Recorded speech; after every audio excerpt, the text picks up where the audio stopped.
दोस्तों ये हमारा ज्योग्राफी का अंतिम प्रहार है और जब भी मैं आप लोगों को अंतिम प्रहार का वीडियो अपलोड करूं मेरे भाई वीडियो को शुरू से लेकर अंत तक पूरा कंप्लीटली देख लेना है। यकीन मानिए मेरे दोस्तों सारा क्वेश्चन आपके पेपर में यहीं से टपकने वाले हैं। और हाँ, अभी तो हमारा ज्योग्राफी का 2-3 दिन तक कंटिन्यू मैराथन क्लास चली। बाकी जो सब्जेक्ट है हिस्ट्री पॉलिटिकल जो सब्जेक्ट है उनका भी फ्री में अगर आप चाहते हैं मुझे मैराथन क्लास करना है तो डिस्क्रिप्शन बॉक्स में हमारा लिंक दिया गया है मेरे दोस्तों, जल्दी से प्ले स्टोर से डाउनलोड करके हमारे साथ मैराथन क्लास में आप लोग जुड़ सकते हैं। तो आइए सर, पहला क्वेश्चन आपके स्क्रीन पे है कि निम्नलिखित में से कौन लौह अयस्क की किस्म नहीं है। आपसे यहां पे पूछा गया है कि कौन है जो लौह अयस्क का किस्म नहीं है, इसके बारे में हम सभी से बात करने के लिए कहा है भाई। तो देखिए मेरे भाई, हमारा जो लौह अयस्क जो है वो हमें मैग्नेटाइट, लेमेटाइट होगा, इसके बाद सैडराइट, तीनों है, लेकिन लिग्नाइट ये हमारा कोयला का एक प्रकार है। यानी मैं बोल सकता हूं सर ऑप्शन नंबर सी हमारा सही उत्तर हो जाएगा। अगला है सर, निम्नलिखित में से उस उच्च गुणवत्ता वाली लौह अयस्क कौन सी है। उच्च गुणवत्ता वाला जो हमारा लौह अयस्क है वो आपसे पूछा गया कौन सा है, तो बताएंगे सर मैग्नेटाइट हमारा लौह सबसे उच्चतम किस्म का क्या है मेरे भाई, लौह अयस्क है। अगला क्वेश्चन पे आते हैं सर, कौन सा राज्य लौह अयस्क में सबसे धनी है। अच्छा, भारत का वो कौन सा राज्य है जो लौह अयस्क में सबसे ज्यादा धनी है, तो बताएंगे सर वो होगा हमारा उड़ीसा। याद रखना है क्या हो जाएगी, उड़ीसा हमारा सही उत्तर हो जाएगा। अगला प्रश्न पे आते हैं सर, झारखंड राज्य में सबसे कुल खनिज भंडार का कितना प्रतिशत संचित है।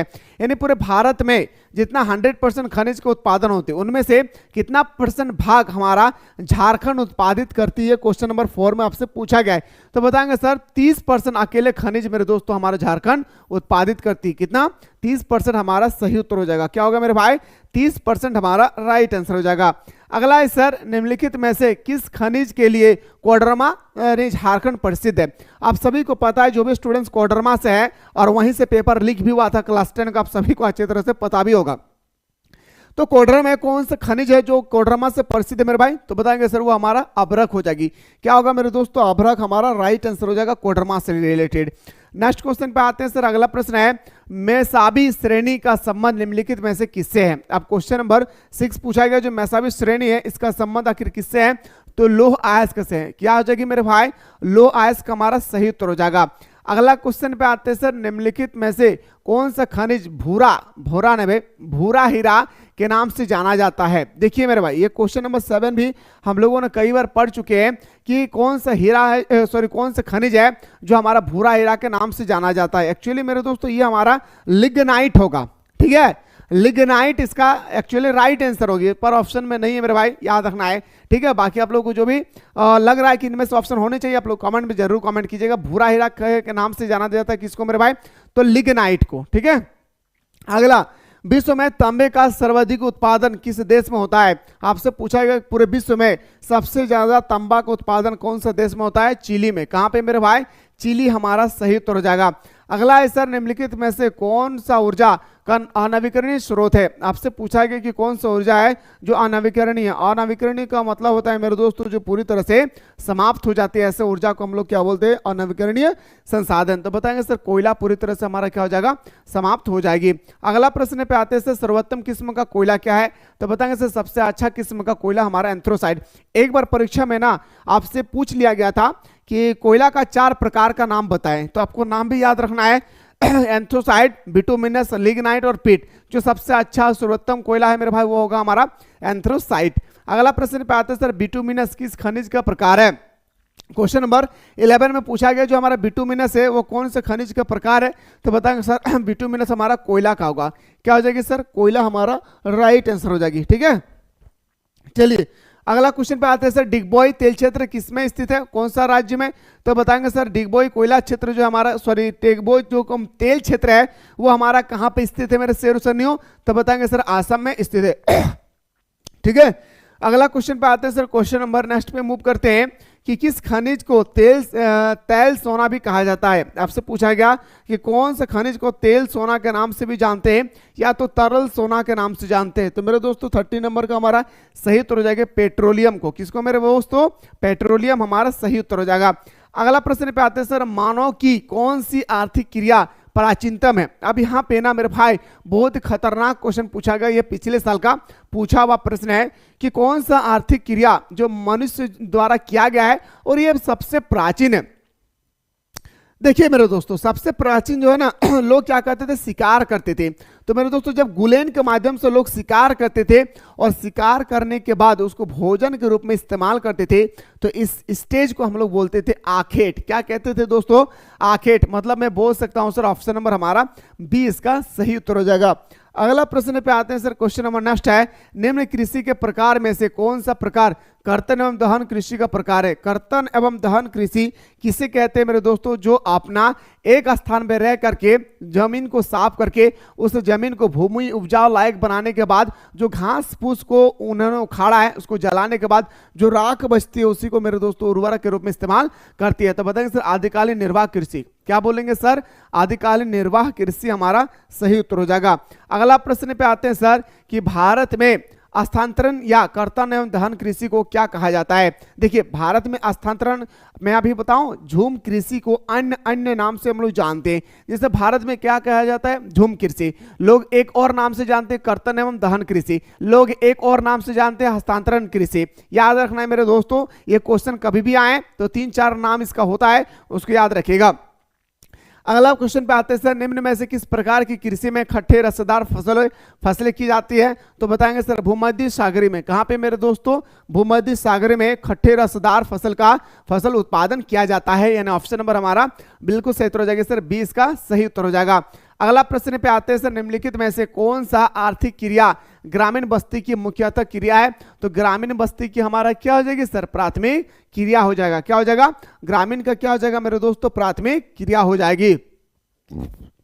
अगला प्रश्न पे आते हैं सर, किस कृषि प्रणाली में निम्न स्तरीय तकनीकी का ज्ञान की आवश्यकता होती है? तो किसमें ज्ञान की आवश्यकता होती है मेरे दोस्तों? ये आपसे पूछ लिया गया है। तो आदिकालीन निर्वाह कृषि, इसमें किसी भी प्रकार का कोई ज्ञान की आवश्यकता नहीं होती है। वही क्या जा रहा है कि निम्न स्तरीय, थोड़ा बहुत भी अगर आपका नॉलेज है तो अब आराम से मेरे दोस्तों आप क्या कर सकते हैं? झूम कृषि खेती कर सकते हैं। अगला प्रश्न पे आते हैं, इनमें से कौन बागावती कृषि नहीं है? बागावती कृषि का मतलब होता है रोपण फसल। इनमें से आपको बताना है कि कौन रोपण फसल के अंतर्गत नहीं आते हैं। तो बताएंगे सर हमारा रबड़ है, चाय है, कॉफी है, गन्ना है, कोको है, पर हमारा जो है मक्का, ये हमारा खाद्य फसल है। अगला श्रेणी में से रोपण फसल का उदाहरण है, तो हमारा रबड़ क्या हो जाएगी? एक प्रकार का उदाहरण में हमारा हो जाएगा रोपण फसल। क्या हो जाएगी? एक प्रकार का रबड़ हमारा रोपण फसल के अंतर्गत आती है।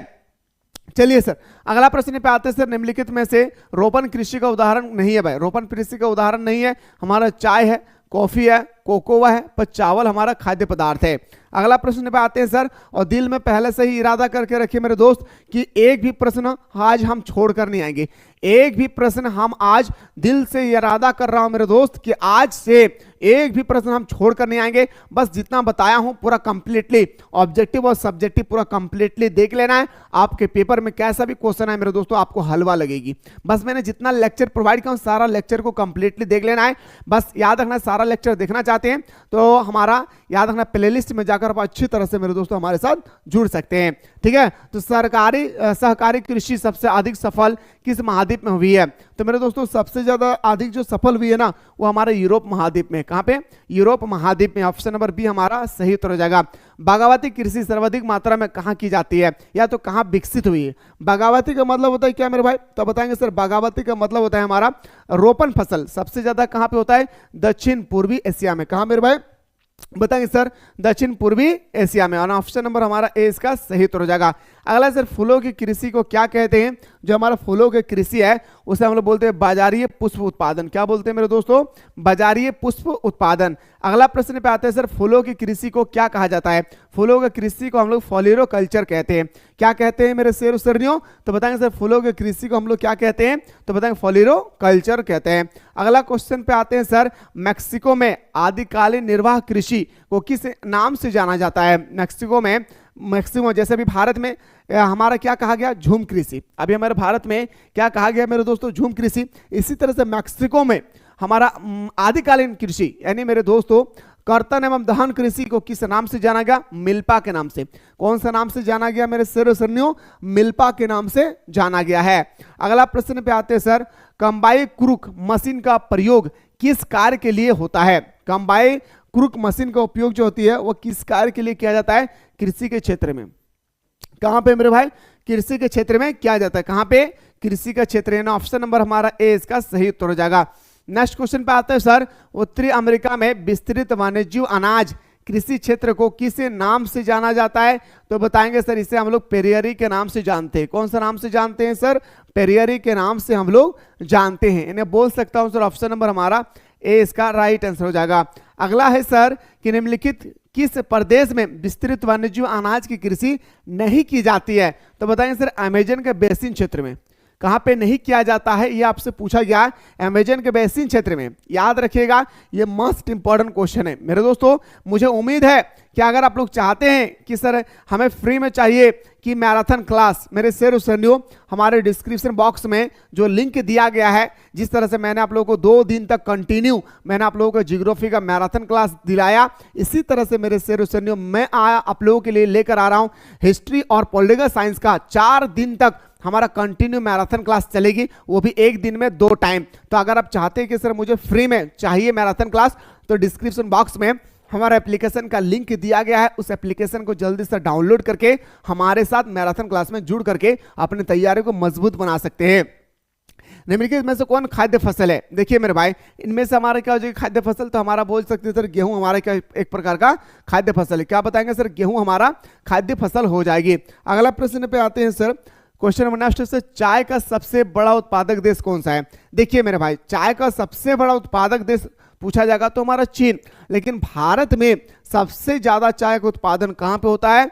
तो बताएंगे सर आसाम में। और बच्चा बच्चा को पता है मेरे भाई आसाम हमारा सही उत्तर होगा, पर एक क्वेश्चन आता है कि आसाम के बाद कौन सा राज्य है? तो बताएंगे सर वेस्ट बंगाल। क्या बताएंगे मेरे भाई? वेस्ट बंगाल हमारा सही उत्तर हो जाएगा। दार्जिलिंग निम्नलिखित में से किस फसल के लिए उत्तरदायी उत्पादन के लिए प्रसिद्ध है? तो दार्जिलिंग में हमारा चाय की खेती किया जाता है।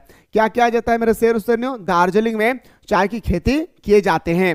अगला प्रश्न पे आते हैं सर, ब्राजील में कॉफी के बागानों को क्या कहा जाता है? ब्राजील में कॉफी के बागानों को फेजेंडा के नाम से जानते हैं। कौन सा नाम से मेरे शेर सैनियों? तो बताएंगे सर फेजेंडा के नाम से जानते हैं। मेरे दोस्त आप लोग अनुमान नहीं लगा सकते कि मैं आप लोगों के लिए कितना मेहनत करता हूं। मेरे दोस्त नहीं पता है तो जान लीजिए, जानकर हैरान होंगे आप लोग कि सर आप जॉब छोड़कर आए हैं। हाँ, रियलिटी है। मैंने railway protection force RPF tradesman TD tradesman की जॉब को मेरे दोस्तों आज छोड़कर आया हूं, और इसके वजह से हमारे गांव वाले भी नाराज हैं, हमें ताना लगाते हैं, और हमारा परिवार वाले तो है ही है। लेकिन मेरे दोस्त मुझे पूरा विश्वास है कि जिस प्लेटफॉर्म पे आज मैं खड़ा हूं, मेरा जो मकसद है, मेरे जो सपना है, मुझे पूरा विश्वास है अपने ऊपर कि मैं एक दिन पूरा करके दिखलाऊंगा, और गांव वाले मेरे दोस्त हमारे आगे क्लैपिंग करेंगे। बस मेरा सपना ये है मेरे दोस्त कि हमारे झारखंड का, मैं पूरा देश के बारे में तो बात नहीं कर सकता हूं, लेकिन पूरे झारखंड का एक एक गांव जहां तक मेरे दोस्तों शिक्षा नहीं पहुंच पाई है, या कोई ऐसा पेरेंट्स है जो अपने बच्चों को नहीं पढ़ा पा रहे पैसा के कारण, मेरे दोस्तों मैं ऐसे बच्चों को पढ़ाना चाह रहा हूं। कम से कम पैसा में मेरे दोस्तों मैं पूरा साल भर रगड़ करके तैयारी करवाता हूं। क्लास 12 का फीस 12 महीना का मात्र मेरे दोस्तों 399 रुपये में पूरा 12 महीना पढ़ाता हूं। क्लास 11 का मेरे दोस्तों पूरा साल भर का 299 रुपये में पढ़ाता हूं। क्लास 10 का पूरा साल का फी मेरे दोस्तों 199 रुपया है। अब इसी के बीच में अगर आप झारखंड पुलिस की तैयारी करेंगे तो 250 रुपया, झारखंड उत्पाद सिपाही की तैयारी करेंगे तो 250 रुपया, यानी अदर कंपटीशन की तैयारी करना चाहेंगे उसमें 250 रुपया। मेरे दोस्त इतना कम पैसा में मैं इसलिए पढ़ाता हूं क्योंकि बस मेरे मकसद है मेरे भाई कि गरीब से गरीब बच्चे जो अपने सपना को निखार सकते हैं, जो अपने सपना जो देखे हैं उसको पूरा कर सकते हैं, बेचारा वो सिर्फ इस कारण से घर में बैठे हैं क्योंकि उसके पास पैसा नहीं, जिसके कारण से वो किताब खरीद सके और ट्यूशन जा सके। मेरे दोस्त डोंट वरी, आप लोगों को थोड़ा सा भी टेंशन लेने की आवश्यकता नहीं है। बस झारखंड में एक माय का लाल पैदा हुआ है मेरे दोस्त, जो आप लोगों को सही डायरेक्शन पे कम से कम पैसा में बेहतर से बेहतर शिक्षा पहुंचाएगी। बस मैं चाह रहा हूं मेरे दोस्त कि आप लोग सपोर्ट करें, और आप जिस क्षेत्र से संबंधित है आप उस इलाके के सारे विद्यार्थियों को बताएं जो क्लास 10 में 8 में 9 में जो 12th में है, जो मेरे भाई पैसा का कारण सही तरीके से कोचिंग नहीं कर पा रहे, ऐसे बच्चों को आप लोग इन्फॉर्मेशन जरूर करें। मुझे पूरा विश्वास है कि अगर आप लोग सपोर्ट करेंगे तो हमारे झारखंड को बदलने में समय नहीं लगेगी भाई। ठीक है, चलिए सर अगला क्वेश्चन पे आते हैं सर, किस फसल को सुखाकर मुक्का या किशमिश बनाए जाते हैं? तो बताएंगे सर हमारे अंगूर को। किसको मेरे भाई? अंगूर को। अंगूर की कृषि मुख्यतः किस क्षेत्र में की जाती है? अंगूर को कृषि हम लोग भूमध्य सागरीय के क्षेत्र में किए जाते हैं।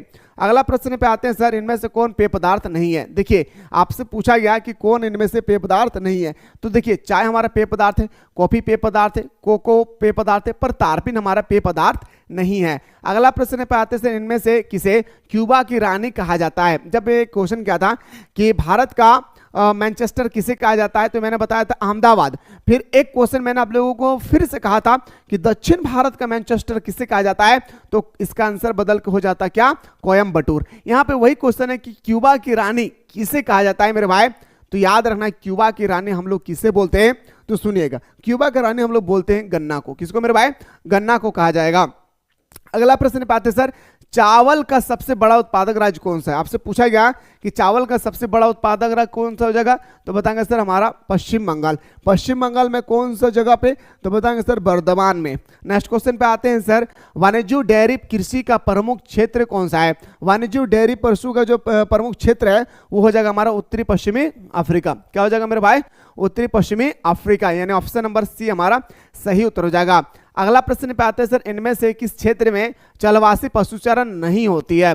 आपसे क्वेश्चन नंबर 11 पूछा गया है कि इनमें से कौन सा जगह है जहां पे चलवासी पशुचारण नहीं होती है, ये आपसे यहां पे पूछा गया है। तो बताएंगे सर याद रखना है मानसूनी क्षेत्र में। अगर सब समय बारिश होती रहेगी तो लोग पशु चरेंगे कहां पे?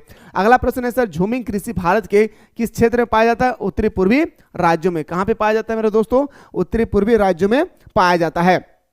अगला प्रश्न पे आते हैं सर, क्वेश्चन नंबर नेक्स्ट पे आते हैं सर, किस क्षेत्र को जंग का कटोरा, ये 2023 और 24 में कंटिन्यू पूछा गया, 23 और 24 में कंटिन्यू पूछे गए थे। तो किस क्षेत्र को जंग का कटोरा कहा जाता है? पीटर्सबर्ग को हम लोग जंग का कटोरा कहते हैं। क्या कहते हैं मेरे भाई?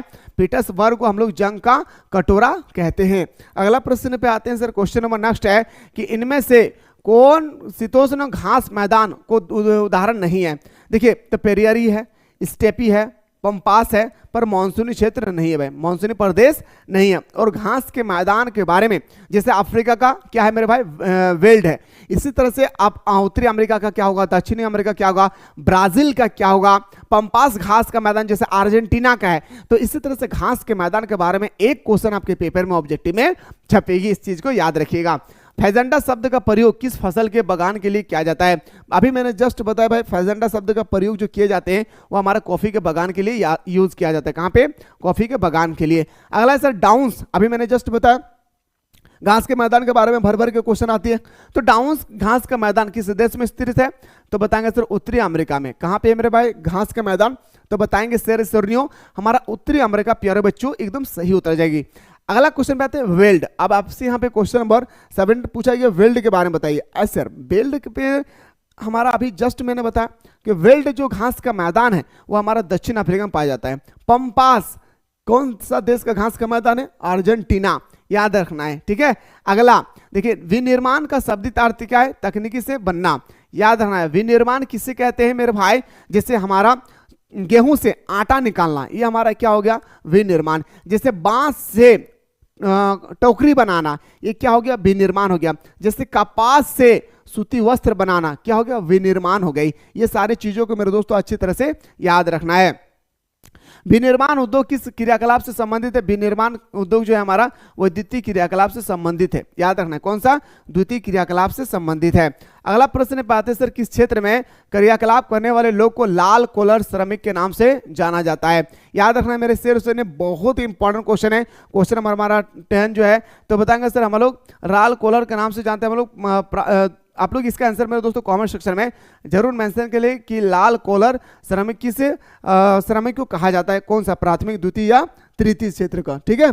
आइए सर बात करते हैं अगला, इनमें से कौन कुटीर उद्योग का उदाहरण है? कुटीर उद्योग का आपसे पूछा गया कि इनमें से कौन उदाहरण है? तो कुटीर उद्योग का जो उदाहरण है ना, वो याद रखना है, पत्थर एवं मिट्टी के बने बर्तन हमारा क्या हो जाएगी? कुटीर उद्योग, जो गांव देहात में बनाया जाता है कुम्हार द्वारा।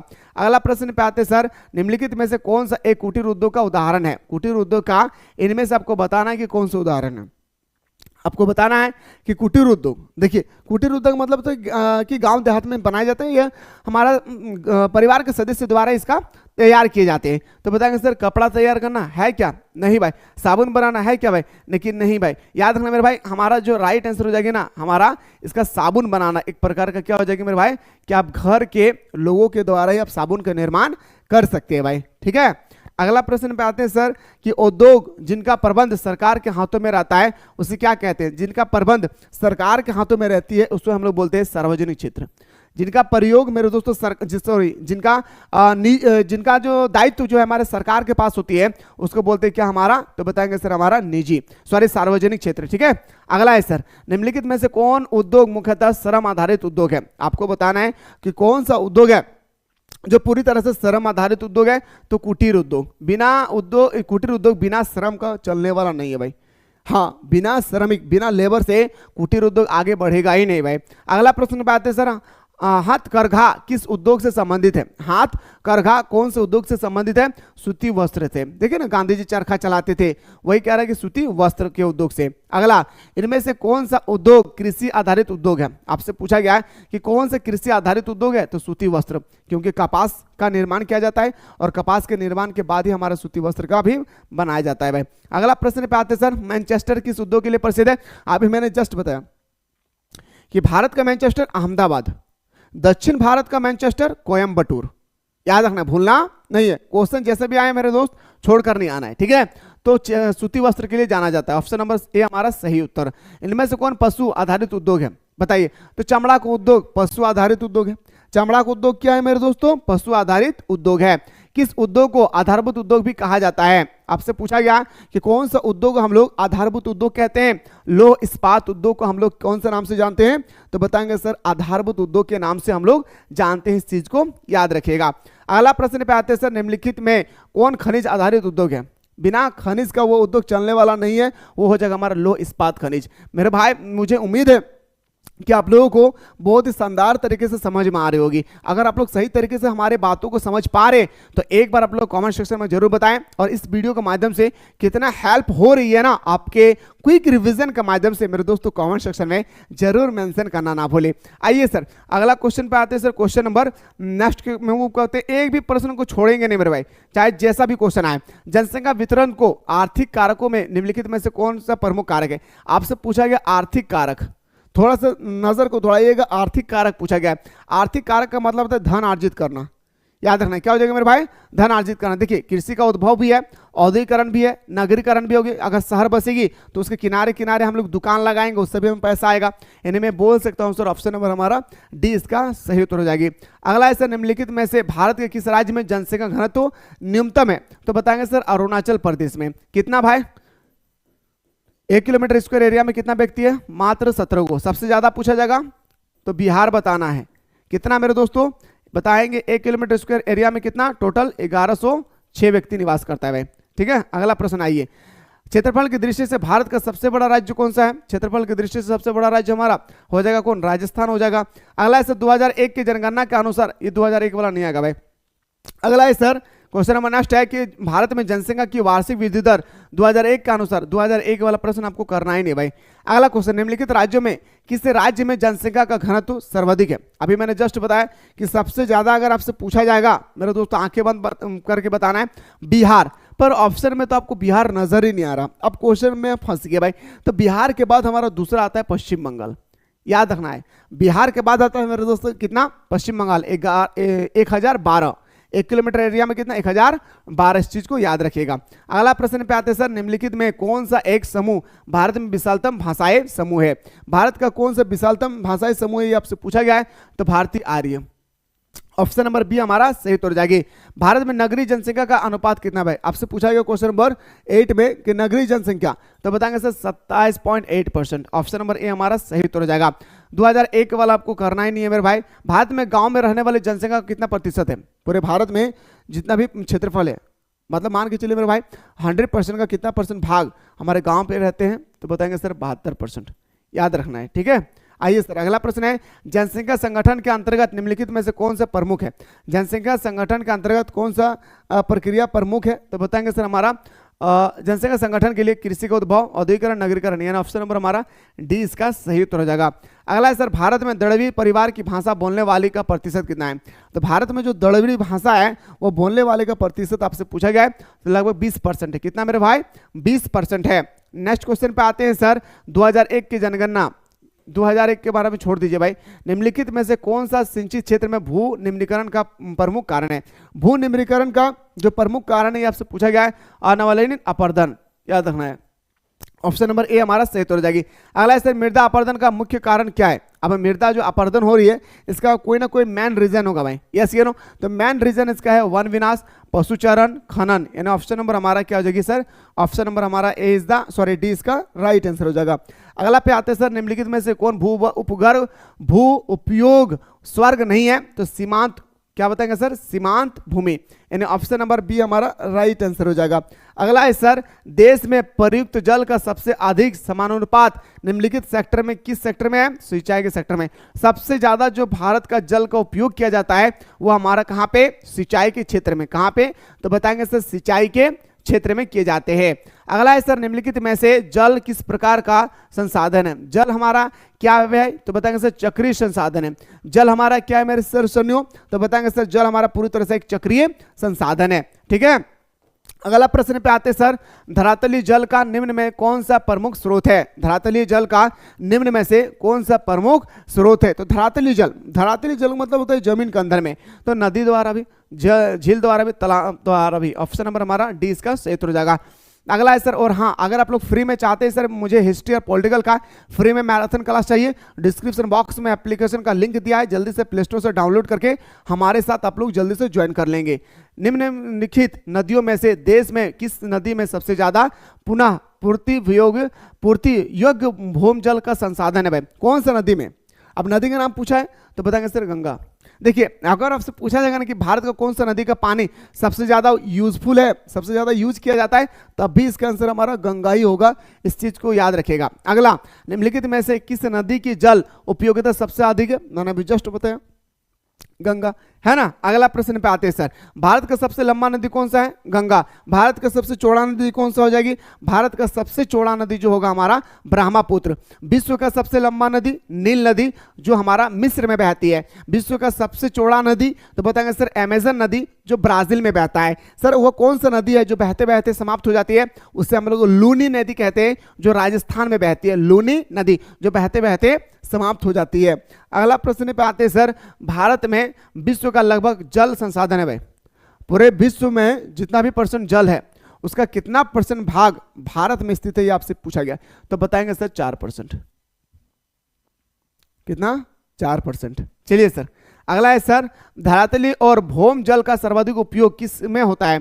कितना सिंपल भाई, क्वेश्चन में 24 कितना सिंपल पूछा गया है 24 में, तो बताएंगे सर ये गलत है भाई, कृषि होगा, कृषि। कहां पे होता है मेरे भाई? सबसे ज्यादा कृषि में होता है, ठीक है। आइए सर, अगला है सर, किलोमीटर, ये क्या भाई? क्वेश्चन का आंसर यहाँ पे गलत दिया है भाई। अगला प्रश्न पे आते हैं, निम्नलिखित दक्षिण भारतीय राज्य में से किस राज्य में भौम जल उपयोग इसके कुल भौम जल संभव से ज्यादा है? यह 26 पूछा गया भाई, तो 26 का हमारा राइट आंसर होगा क्या? तमिलनाडु। ऑप्शन नंबर ए हमारा सही हो जाएगी। जल निगम में किससे प्रदूषित होता है? आपसे 27 पूछा गया है, जल निगम में किससे प्रदूषित होता है? क्वेश्चन नंबर 27 है, तो बताएंगे सर हमारा सूक्ष्म जीवों, रासायनिक द्वारा और औद्योगिक अपशिष्ट। मतलब जल किससे खराब हो जाता है? तो बताएंगे सर हमारे इन तीनों कारणों से हमारा जल पूरी तरह से नष्ट हो जाती है। निम्नलिखित में से कौन सा ऊर्जा का अनवीकरण स्रोत है? अनवीकरण स्रोत मतलब जो मेरे दोस्तों पूरी तरह से समाप्त हो जाती है। अब बताइए 28 में अब क्या बताएंगे? तो बताएंगे सर हमारा जल हमारा है, सौर भी है, पवन भी है, लेकिन ताप मेरे दोस्तों हमेशा हमको नहीं मिलती है। अगला है सर, ऊर्जा के वैकल्पिक स्रोत निम्नलिखित में से कौन सा है? ऊर्जा का वैकल्पिक स्रोत, अब आपसे यहाँ पे पूछा कि ऊर्जा का वैकल्पिक स्रोत कौन सा है? सौर ऊर्जा, पवन ऊर्जा, भूतापीय ऊर्जा। इन्हें ऑप्शन नंबर हमारा डी इसका राइट आंसर हो जाएगा। अगला प्रश्न पे आते हैं सर, निम्नलिखित में से कौन सा खनिज भूरा हीरा के नाम से जाना जाता है? अब मेरे दोस्तों जैसे मैंने कहा भूरा हीरा के नाम से किसे जाना जाता है? तो लिग्नाइट इसका राइट आंसर होगा। मैग्नीज नॉट, इसका राइट आंसर होगा हमारा क्या, लिग्नाइट, जो मैंने आप लोगों को अभी कुछ देर पहले बताया था कि इसका आंसर कमेंट सेक्शन में बताएंगे। उसका आंसर आप लोगों को यहाँ पे ही मेरे दोस्तों मिल गया है। मुझे उम्मीद है मेरे भाई कि आप लोगों को सारा चीज बेहतर तरीके से समझ में आ रही होगी, और इस तरह से अगर आप लोगों के पेपर में क्वेश्चन आ जाए तो आप लोग रगड़ डालेंगे, मुझे पूरा विश्वास है। उम्मीद करूँ ना इस बात का। चलिए मेरे भाई, उम्मीद करता हूँ, चलिए फिर से बात करता हूँ नेक्स्ट वीडियो में।